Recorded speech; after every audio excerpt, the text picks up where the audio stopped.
padha ebur nang rono. Dolanane iki nang kene lho diancuk tenan. Nang dhuwur kene lah kayak manuke gower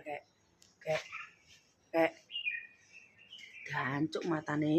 picek. Kadang ki nang kene iki nang kene iki wi manuke kuwi gower iki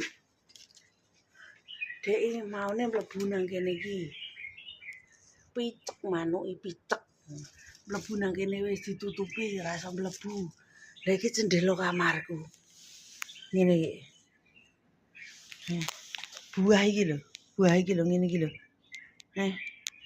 estetik ya estetik iki telek manuk iki nggawa buah ngene iki lho dibadhok delon dlewer munggah bejret iki iki kamarku lho iki kamarku lho ki manuk ki mangkring nang kene iki mangkring nang dhuwur iki kadang nang dhuwur kuwi kadang iki nang pang-pang iki nang pang iki wit iki dancuk berisik matane picek pejuh kirik tenan iki lho buah iki decret-decret raine manuk kene ora iso turu decret-decret teko kono ngene iki lho manuk lho matane picek ngono nek nang kene ku ora iso turu cuk dancuk manuk iki ora